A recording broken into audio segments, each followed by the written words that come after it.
You're listening to the PR Wind Down Podcast, the show for public relations professionals who are ready to see real change in the PR industry. We are your hosts, April White and Laura Schooler. Let's get ready to wind down. What is going on? Oh, there's a big festival. It's a 2-day music festival called See Here Now.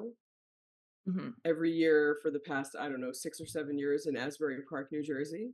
As you may know, Bruce Springsteen hails from Asbury Park, and one of his albums is called Greetings from Asbury Park. Anyway, he's never played this show, and it's this great thing. It's 2 days. It's almost like, a fortress around the boardwalk on one end of the boardwalk and into like the town, into a park. So there's a stage on this end of the beach and a stage on that end of the beach and then a stage in the park, and then this whole thing. It's massive and it's very expensive to go to, blah, blah, blah.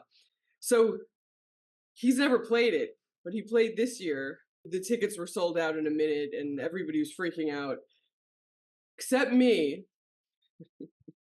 I'm not the only one, but I'm one of few. All I wanted to see was Kool and the Gang. And gosh darn it, I did. I got in through surreptitious means for 1 hour, and I went to see Kool and Gang sing Ladies' Night and Celebration and God. Get Down on It and Jungle Boogie. Oh my Way God. better than Bruce Springsteen. What was your favorite one? Kool and the Gang opened their show. It was in the afternoon, so it was still light out, with a song called Open Sesame, which, for those who don't know, was on the Saturday Night Fever soundtrack. And it was in the movie, and it's great. And clearly, nobody else in the very large audience grew up on that soundtrack as I did.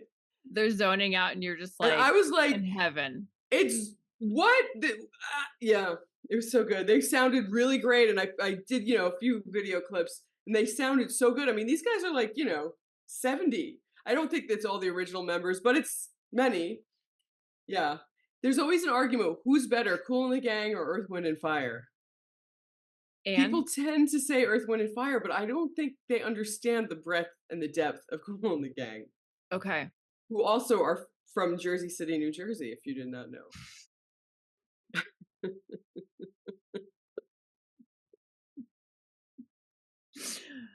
Amazing. So, okay. What do we got shaking in the world of public relations? So our news story of today is a story from The Sword and the Script, which is a Substack. And it's about how it says farewell Burrelles, and it says Burrelles has bid farewell to print media monitoring, while Profit has added Google AI models, and Meltwater has also announced new AI features. You know who Profit is, right? Go ahead and tell our listeners, though. That's our buddy Aaron Quitkin. Yeah, he's amazing. So while the company's still actually operating, it's basically going to be monitoring bid opportunities, which is interesting. It was founded in 1888, 136 years ago. Whoa. Which was about 18 years before Ivy Lee ever sent the first press release. And it's pretty weird that print monitoring is now gone, even though it was a thing even before press releases, right? So do we want to explain to the youth really what Burrelles was, like what it practically was and looked like? Go for it, Laura. Well, you signed up for Burrelles, you worked for whatever company, you told them we want you to scan for all the media in the country or all the media in the world or whatever your parameter was. And you would like every month get a giant envelope of literally all of the actual clips. It would be a little article like this, or if it was a big article, and it had this like Burrelles tag on it that said, what the readership was and the coverage was and all of those kinds of things. You would photocopy them and send them to your client or your internal people or whatever you had to do. And it's hilarious because you would get stuff that you had no idea existed because it was in like some local newspaper in Oklahoma that happened to mention your client or the company you worked for. And so you were surprised at the beginning of every month, like how you recovered the month before. Could you imagine not knowing for a month where your coverage was? Now it's like if you are a Yeah. day late, you're like, oh my God, how did we not see that yesterday? Yeah. And so I can't believe they were still doing it up until whatever last month. That's crazy. Yeah. Yeah. But no more. No more. So, but meanwhile, other companies that are following in their footsteps have added in some AI models. So, our buddy Aaron, that Laura mentioned, who's been a podcast guest of ours, who and founded Profit. So, Profit is the first PR technology company, as far as we know, that's partnering with Google for generative AI. Almost every other company in this space built their own products on top of technology by OpenAI, which is the company that makes ChatGPT. But the only other exception is Agility PR Solutions, which has an LLM it developed on its own. So, what does this mean in practical terms? So, in an interview, when the news of this first broke a couple weeks ago, Burrelles president Kathy Delcole said the company had experienced declining sales and print monitoring for the last 15 years and in tandem with the newspaper business. So in response, people were, sad and shocked that this legacy company within the PR industry is no longer doing it, but at the same time, it makes sense because everything is kind of shifting, right? And it's interesting because I just talked to a guy this week who wanted to pick my brains about this AI that he's developing that analyzes media sentiment across a bunch of publications, well, all of the publications. And then you can use it to determine the sentiment that's happening around key issues with your clients or things that are trending in terms of conversations and things like that, which I actually think could be pretty useful. I think it's most useful. I was telling him when it comes to issues focused PR. I think if you're doing consumer PR, I don't know how much you need to analyze the sentiment behind, cashews or whatever. but on the other hand, I feel like if you've got a client that's in CSR, they're doing something that's more issues based. Obviously, if you're doing political PR, it's a must have. But if you're not, I still think it could be useful just to see what sentiment is around key issues that are happening. So I'm guessing that both Profit and Meltwater's AI features are leaning in that direction. So, for example, Meltwater announced the Copilot app for Teams and extension for Microsoft 365, which allows users to make a query in natural language directly within Teams and ask questions like, what are the top 5 stories impacting this industry? Or tell me the sentiment of those stories. And then you're able to get a summary of all the stories and what the sentiment was behind those things. I think this is probably not all that new in general, because I'm sure that politicians and political campaigns have been using this for a while. But I think it's now AI is becoming mainstream enough that now it's trickling down into regular quote unquote PR. I don't know. What do you think that the utility of it is?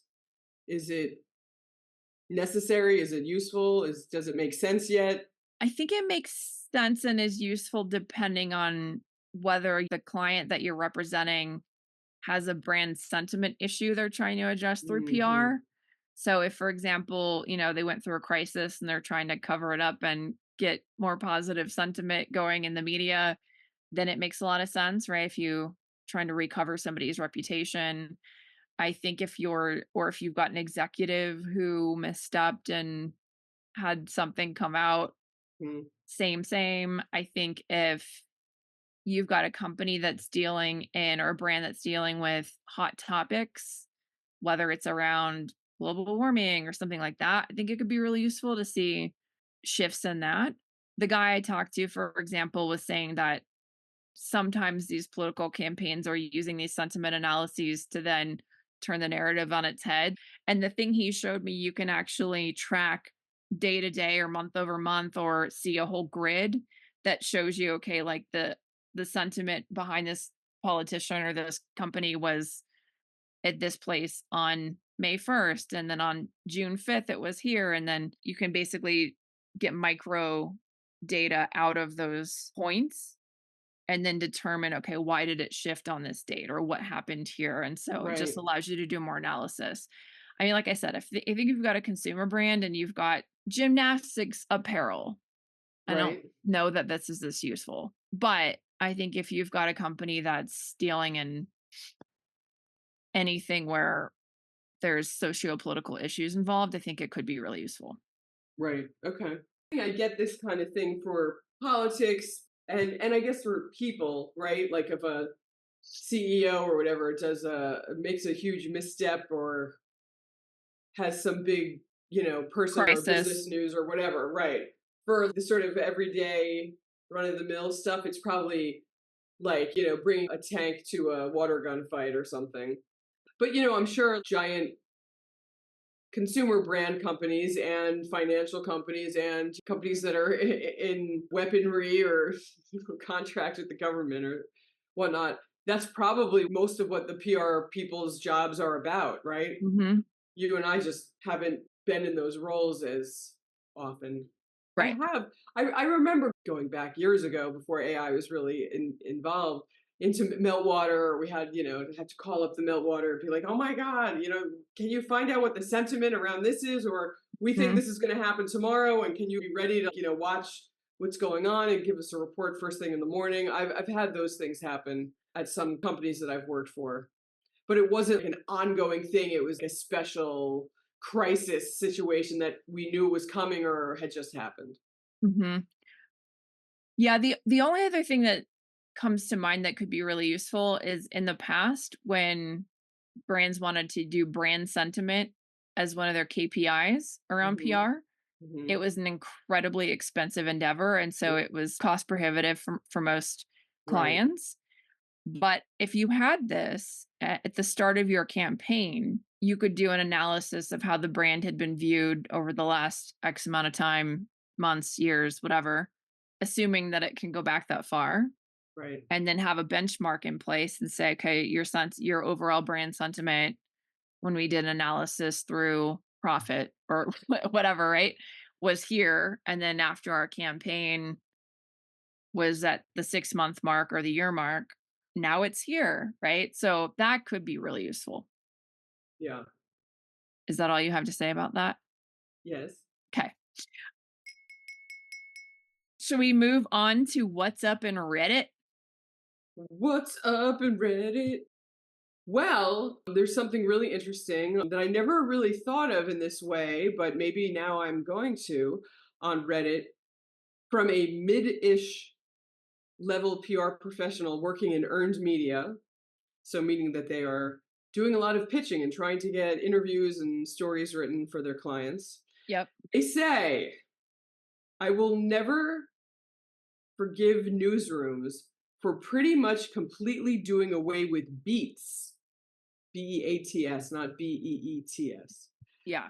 Usually newsrooms don't have beats Give me a beat. Dun, dun, dun, dun. Anyway, or at least the red vegetable, it's good for purple, you. whatever it At, is. at least that's what it feels like when I'm putting together media lists. I know it's economics, but I'm truly in mourning. I don't always want a general reporter. I want niche or niche. LOL. Rant over. If anyone knows of some solid philanthropy reporters, TV, print, whatever, across New York State, drop them here. Thanks.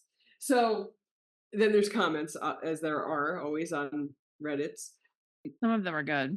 So I've been doing a decent amount of earned media strategy and execution from soup to nuts, and I haven't found it in my bigger B2B clients, professional services type things. But maybe I have a little bit and I wasn't really even aware of it. But I'm now working on another type of company that's B2B2C sort of consumer company. And I have been a little bit shocked that so far there are not a lot of beat reporters that cover this industry. They cover some of the industry, but in a more entertainment way. So if I'm not coming to them with Taylor Swift or Bruce Springsteen. Like they don't want that's what they're reporting on. Who's selling the big tours? This is really more from the B to B to C angle. So it's not like a star. And now I don't know if they one time it did exist and now they're gone, or if it's too much of a niche that if you go outside of the very niche trades, you're not going to find somebody in this area. But what it told me is having to come up with different types of pitches that actually address different angles. So for example, this person who wrote for on Reddit was looking for philanthropy reporters. Well, maybe I need to look for philanthropy reporters too, because my client has a foundation. So maybe instead of going through their main industry, you got to go through that way. Or I have to get maybe one of their customers or their celebrity people to partner with us. So then I can go to the more consumer or entertainment focused reporters. Another idea was inviting people to this client's company, which is kind of interesting. Not something I normally would do. Like, I'm not really inviting somebody to go to a professional services company to come see our offices. Look, desks, chairs.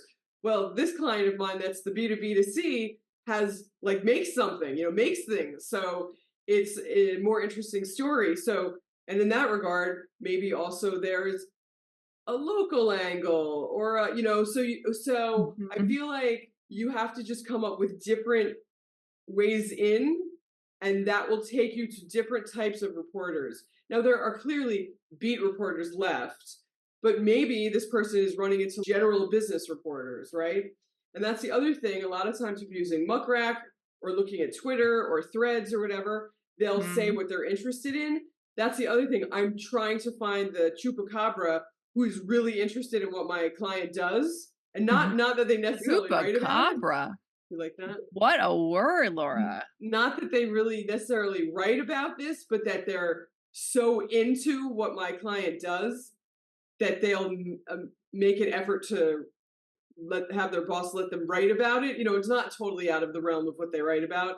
I mean, they're not writing about, I don't know, pharmaceuticals or something, and then they're going to say, oh, I want to do this consumer thing. But it might not necessarily be something that they typically write about. It maybe because they're so passionate about it, and maybe I find out they're passionate by reading their website and reading their social media, then that's another way that I get them to pay attention to my client. Now, I could go on forever. I just went on for 20 minutes. But, there's so fewer reporters than there were. Newsrooms and all of that are changing. People are quitting and getting new jobs and going to PR agencies and going back to school. I mean, all the time. It's insane. So even if you think you have, here's the list of the 5 beat reporters for my client, that could change in 8 months and nobody. So you can't rely on, your contacts the way you once did, but keep your contacts because you never know. They might be writing about your next client. Yeah. I mean, I think it sounds like what you're saying in sum is that it's very important to now, you can't necessarily just search for somebody based on their beat and then create a media list. You actually have to search for what they're writing about and then do it that way, which you really should anyway, to be honest. Yes, right. Now you have to. But now you have to.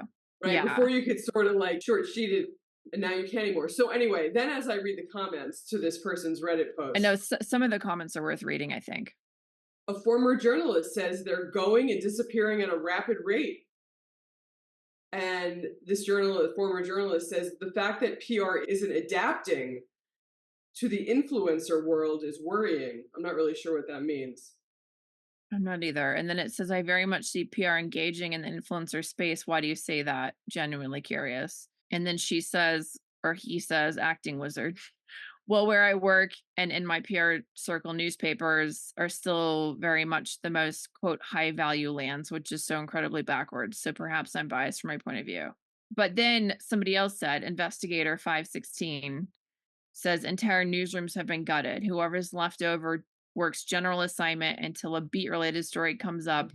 Then a reporter is pulled to go cover it. So newsrooms canned full-time reporters dedicated to a topic or subject. but they are keeping, 1 to 2 general reporters on standby that are then still connected to that subject. Mm-hmm. By revolving just anybody, they lose the journalist edge of someone that may have years of deep study and Mm-hmm. exclusive connections. And then there's a world of freelancers out there, some of which work with reputable news organizations. And the whole ordeal is corporates not wanting to pay for full-time staff and benefits. I mean, it's like so many things right Because now they can't in afford business. it. Yeah. I mean, it's Right. not, we can on the newsrooms, but at the same time, like, how are they making money? Right. They can't just They can't create money that they afford haven't it. made. Right. Although I think the argument is they make a lot more money than they're willing to actually give to their workers. But that's not really what we're talking about here. What we're talking about is who is covering what news. So I think this is really interesting, and I'm learning something here, that maybe finding some generalists out there and pitching them is not a bad idea. Mm-hmm. But like you said, you have to read what have they written in the past 3 or 4 months, or what are they tweeting about? And then Pat's fan 3983 said there's definitely still beats, although perhaps not as tightly defined as they once were. But some of the dedicated beats that once were common, like religion, have largely disappeared. And I'm sure philanthropy, which this person is lamenting they can't find, is definitely in the same category.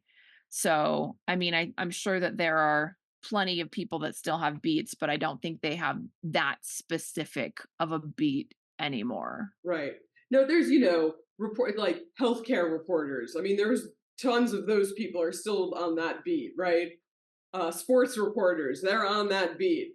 But I do agree that like in softer business or in business is not divided up so much into specific industries as they once were. Now, if you work for a trade publication, you're right about what the trade is focused on, right? Well, yeah, then you're kind of left with philanthropy trades, which is a comment that one of the people made in this thread. Right. So it's like, but my client that I'm talking about doesn't want us to focus on trades because they got the trades covered. They've been around for a long time. The trades know them. They probably advertise in them. It's a quid pro quo kind of thing.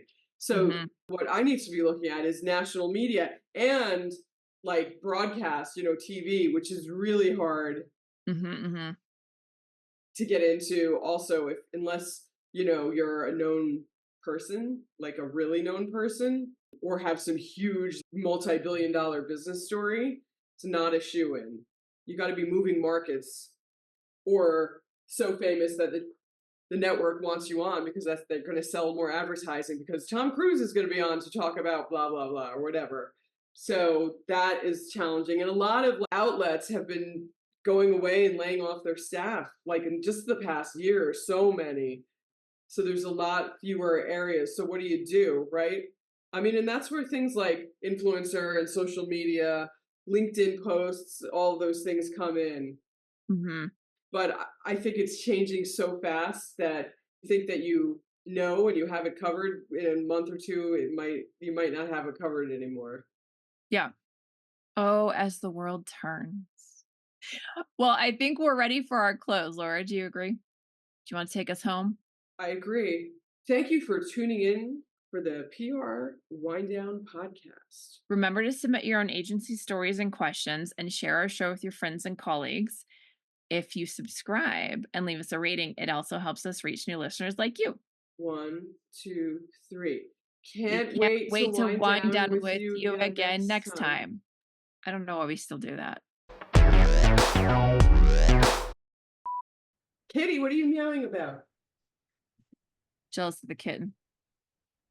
She literally came in and went and then walked out. I'm also great. You. You are great. I love you, Kitty. So I was like philanthropy. Yeah. I was too lazy to say it. I was like philanthropy. Yeah, just kind of jump. It was a lot of syllables. Really came out of your mouth like goulash, like Burrelles. Philanthropy. 4 syllables. I mean, really, I have to say a word that's 4 syllables. I haven't gotten to this level in my career where I have to say a word that's long. That is that long. God, man. Okay.